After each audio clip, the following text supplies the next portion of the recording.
Dude, don't touch anything. Don't touch anything. Holy shit. Oh, this is freaky, man. Oh my god, there's something underneath these rocks. Whoa, Oh my, look, wait, no, don't touch it, don't touch it.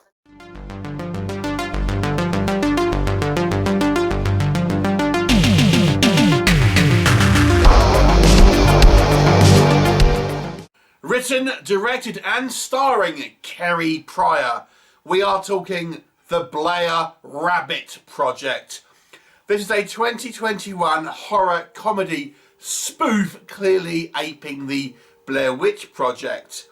Now, it kind of is a movie that follows the broad story strokes of the original Blair Witch Project and kind of aping, you know, various kind of sequences and kind of shots in the movie, taking a piss out of the actual Blair Witch film itself, its impact on cinema goers, cinema itself, along with some other comedy hijinks. But in case you're unfamiliar, the story follows three would-be documentary filmmakers as they head into the woods to try and film evidence of this famed Blair Rabbit. They interview a few locals and stuff, and inevitably they start getting harassed by something in the woods. Could it be the famed Blair Rabbit? As the movie goes on, the situation worsens and we get more comedy hijinks. What will happen? Well, you'll have to watch the movie and find out. So, let us discuss the Blair Rabbit Project. Now, this is a very, very low budget movie, much like the original Blair Witch. Let's talk about what I think works in this movie. It is actually quite funny at times, I would say. There are quite a few gags here that I do think land. Now, Pryor is clearly a kind of fan of genre cinema. And, you know, he's taking kind of swipes at various tropes. For example, they talk about the end of the Blair Witch Project and how unsatisfying it might be for some. We actually find a kind of a witch's costume out in the sort of hanging on a wood, and you know, one of the branches of the woods and stuff like that. And they're going, oh, you know, what's that doing out there? Things like this. There are a couple of jokes here that I do think land. One of the interesting choices for me in regards to how the comedy worked. This is a spoof, so this is not like a movie which is set in our kind of reality, so to speak, and the comedic things happen, like say Ghostbusters, but it's obviously a sillier movie along the lines of Airplane or Naked Gun, but it's not quite as far as those. So what I mean is we do see some silly stuff happening. For example, the sequence where in the original movie, obviously, our characters find these kind of twig men. There's a character in this film, the equivalent scene in this film. There's a guy sitting like the souvenir versions of them in a stool, you know, on a stool that they just come across. Things like that. But the acting is played relatively straight. If you compare this to the likes of, say, Naked Gun, and you know, things like that. Like Leslie Nielsen will kind of, you know, he's playing a goofy character, and the acting is played straight by, certainly I would say, to our female character, and the two guys play kind of doofuses and sort of idiots, but they kind of are playing it more straight, if that makes sense. So it makes for an interesting kind of style of comedy in a way, because even though some of the situations are, you know, obviously silly and comedic, and, you know, these guys are playing dumb, they still acted relatively straight, if that makes sense. So the acting here is delivered in a relatively straight manner, which gives it this kind of odd flavour, especially when you kind of factor in this is a found footage movie. So you have a slightly more grounded performance with a kind of the style of filmmaking which is conducive to you know, having a level of realism here, but you're having a spoof film which is parodying an established, well-known property. So it's a somewhat of a unique experience, I would say. And they even kind of like have a little bit more of an overt ending, for example. You know, more or less kind of following the kind of the plot of the original Blair Witch, but then kind of going that one step further and maybe giving you a bit more kind of meat on the bones when it comes to the actual finale of, you know, the movie.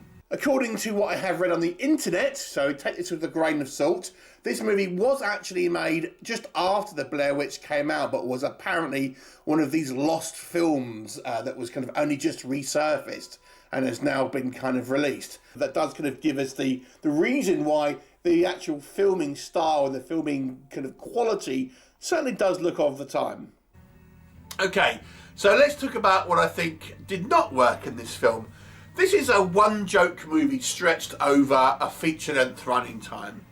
I kind of quite enjoyed some of the gags here.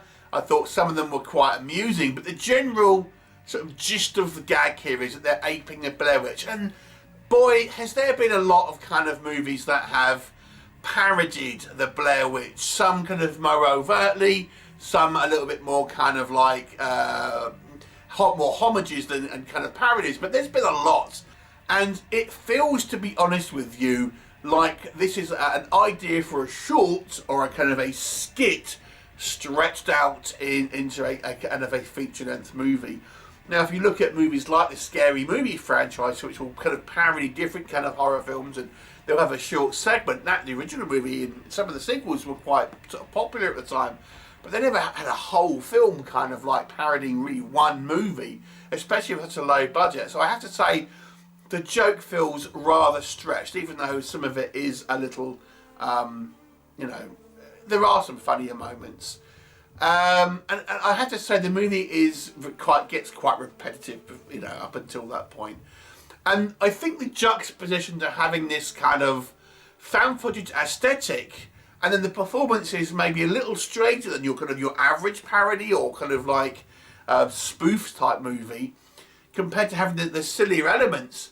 Again, it's an interesting idea, but I don't know if it fully lands, because the movie just kind of like sways between sequences that feel a little more earnest and a little bit more like they would, if you take out like a scene, you know, out of context and you just showed that scene, you might think it would be from a legitimate kind of found footage movie, but then that scene continues and something goofy happens, which seems ridiculous. So it's kind of like, it's an odd sort of change of tone that I don't know if, it's a bit like maybe it's an experiment. I don't know if it fully worked, because the movie's tone is so sort of inconsistent.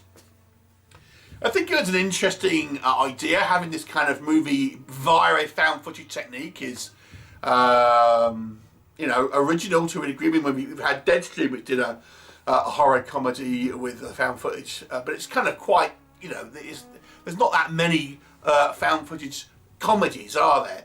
So it does stand in on its own to a large degree, but I don't know if really it's a particularly great format for it, for probably a reason why there's not so many yet. So overall, I think it's maybe a fun concept, stretched out a little bit too long. Had this been like maybe a half an hour short that you could watch on YouTube or something like that, you know, I think it may have been a bit more punchy, but you know, it feels rather dreary, and it doesn't maybe go enough with the parody, or maybe it goes too far and it could have been a straight film. Who knows? It's just ultimately, I think the joke just feels overdone to me. I'll give it a 3 out of 10. I don't think it's a particularly kind of memorable film, and I have to say, I was kind of like, oh god, I can't wait to the end, you know, because it's just like, I'm just fed up of watching this. It's kind of amusing to a point, but it's thinking, oh, I just want it to end now. So for me, it's a 3 out of 10. Not a complete horrible film, and watchable certainly in parts. Maybe it's one you can pop in on the background, but yeah, I don't know if I would necessarily say you've got to track this one down. Anyway, have you seen it? Please do let me know what your thoughts are, and I shall look forward to seeing you next time.